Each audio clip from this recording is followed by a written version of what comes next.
आज खड़ीछुआ दिवस कुनी कुनी पिला आरंभ करिसेंती खड़ीछुआ।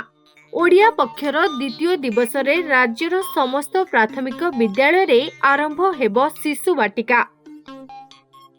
भुवनेश्वर बड़गढ़ हाईस्कूल रो कार्यक्रम शुभारंभ करिसेंती मुख्यमंत्री मोहन चरण माझी।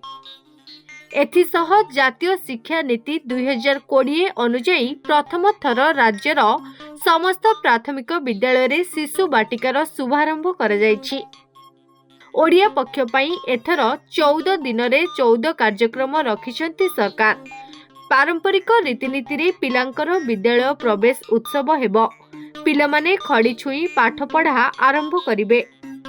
भुवनेश्वर बड़गढ़ हाईस्कूल रे आयोजित कार्यक्रम रे शामिल होई दिवसर शुभारंभ करिसेंती मुख्यमंत्री मोहन चरण माझी।